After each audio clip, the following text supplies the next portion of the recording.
আউযুবিল্লাহি মিনাশ শাইতানির রাজিম বিসমিল্লাহির রহমানির রহিম আলহামদুলিল্লাহ। আমি আপনাদের একটা কেস টেকিং দেখাবো। কেস টেকিংয়ের মূল উৎস হলো আমার সামনে উপবিষ্ট আছে একটা আইডিয়া বসে।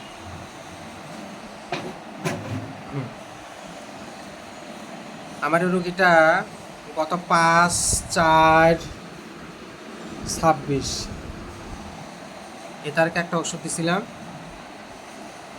আমি রুগীর মুখে একটু শুনি যে রুগীটা কি সমস্যা ছিল। আপনার কি সমস্যা ছিল বলেন তো? পানির সমস্যা ছিল।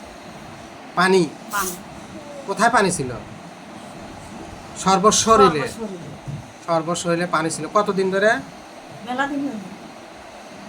আমার এখানে লেখা আছে 1 বছর। হ্যাঁ, এক বছর। প্রায় 1 বছর ধরে আপনার শরীরে পানি ছিল। আপনার শরীরে পানি ছিল, আপনি ওষুধ তো খাইছেন? খাসি। খাইছেন না? হ্যাঁ, খাসি। কি এলোপ্যাথি, হোমিওপ্যাথি সব কিছু খাইছেন না? খালি এলোপ্যাথি খালি খাইছেন? এলোপ্যাথি খাসি। খালি এলোপ্যাথি খাইছেন। এই শরীর থেকে পানি যেত না? না, শরীর থেকে যায় আবার আসে। যায় আবার আসে, যায় আবার আসে। আমি আপনার কাছে ওষুধ দিছি 16 দিন। আপনি ওষুধ খেয়েছেন, আপনার শরীরে পানি আছে? নাই এখন আর পানি নাই? আমার পানি নেই। আচ্ছা, কোমরে ব্যথা ছিল? আছে।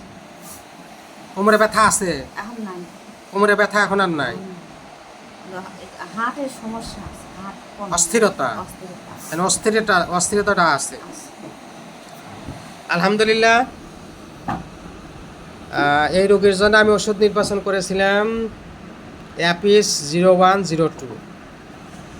তো অ্যাপিসের লক্ষণ এই রোগীর ভিতরে ছিল বিধায় আমি অ্যাপিস নির্বাচন করেছিলাম। আর শুধুমাত্র আজকে 15 দিন, এই 15 দিনের ভিতরে রোগী ভালো। আশা রাখি আরও ভালো হবে। আমরা মনের থেকে খুশি তো? খুশি? বোঝেন নাই কথা? আমি আপনার মনের হ্যাঁ। থেকে কি খুশি? হ্যাঁ, খুশি। খুশি। রোগী মনের থেকে খুশি। শরীরে পানি নাই, কোমরে ব্যথা নাই। 15 দিনে এর সাথে আর কি হবে বলেন? আর কি হইতে পারে? আলহামদুলিল্লাহ। লক্ষণভিত্তিক চিকিৎসায় এইভাবেই রোগী আরোগ্যের দিকে যায়, এটাই হলো বাস্তবতা।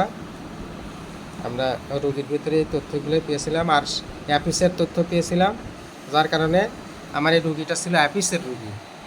আমি অ্যাপিস নির্বাচন করেছিলাম এবং 15 দিনের ভিতরে রুগী অনেকটা ভালোর দিকে। দোয়া চাই আল্লাহ পাক যেন লক্ষণভিত্তিক চিকিৎসা রুগী ভালো হয়।